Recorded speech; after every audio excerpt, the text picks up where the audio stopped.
33년 기자 경력, 신문사 대표 남성숙의 호남 천년 동안 우리가 꼭 알아야 할 인물 이야기, 전라도 천년의 얼굴책 내용입니다.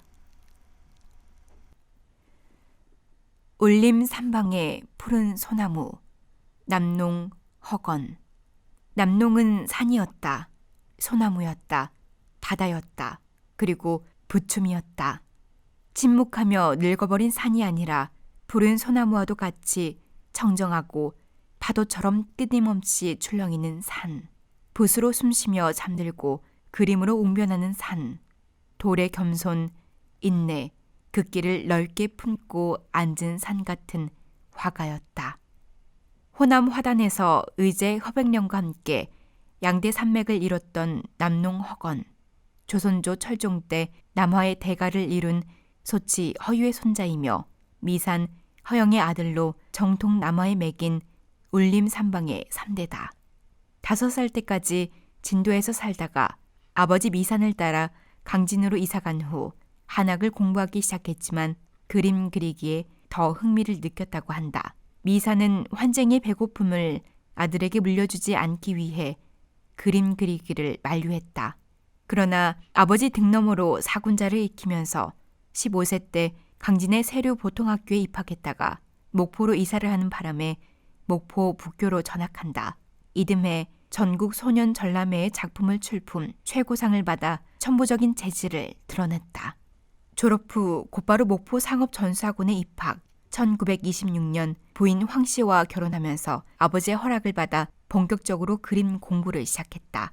그의 결혼 생활은 궁핍했다. 가장이 된 남농이 그림을 그린다고 팔도 강산을 돌며 사생에 몰두하고 있던 터라 꽁보리밥에 간장만으로 밥을 먹거나 굶기가 예사였다고 한다.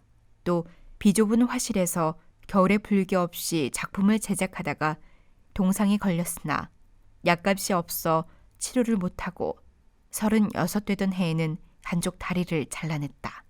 그는 1930년 제9회 선전에 출품하여 산고수장으로 첫 입선을 한 후 1931년부터 1944년까지 거의 한 해도 거르지 않고 연 13회에 입선을 해 작가로서의 기량을 닦았다.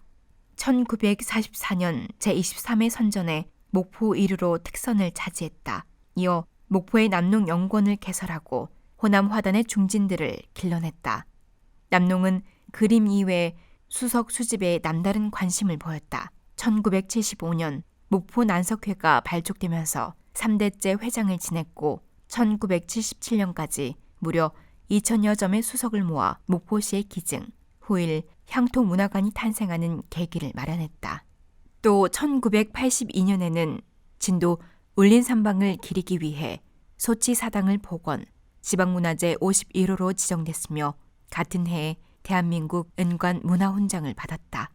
목포 남농기념관에 전시된 그의 작품을 가만히 들여다보면 처음부터 철저하게 한국적 실경을 사상했다는 점이 두드러진다. 특히 산수에 나오는 인물도 전통 남화에 나오는 중국 인물을 그리지 않고 한국 사람, 그중에서도 농촌 사람들을 잘 그렸다. 그의 산수에 나오는 농촌 실경의 인물은 지게에 쟁기를 진 채 소를 몰고 가는 모습이 많다. 초가에 넝쿨진 박, 고추가 빨갛게 널린 지붕, 태극기가 펄럭이는 살인문, 거기에 노부부의 담소하는 광경은 눈물겹도록 한국적이다.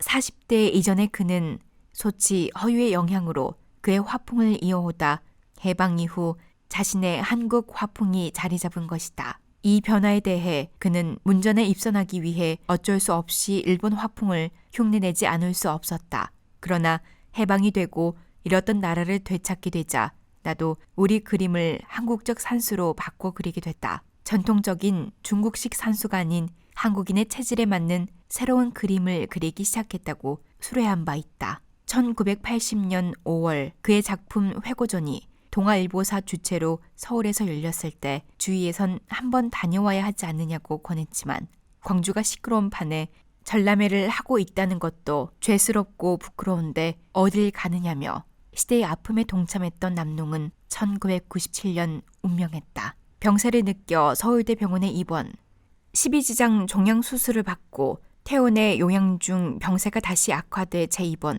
5시간 반 동안 대수술을 받았으나 회복이 어렵다는 병원 측의 통보를 받고 앰뷸런스로 목포 자택으로 가던 중 도착 직전에 숨을 거뒀다. 평소에 열심과 여유, 돌과 구름으로 예술가는 피력했던 남농 허건. 한국 화단의 우람한 봉우리로 떠오른 이 화가는 유달산으로부터 내려오는 빛을 달빛 창호지에 반사시켜 한국 정신을 녹여냈다. 자신이 평생 모은 재산을 사회에 헌납한다는 의미에서 목포시의 기념관, 미술관을 지어 기증했던 그의 예술로는 목포를 찾는 관광객들에게 큰 즐거움을 주고 있다.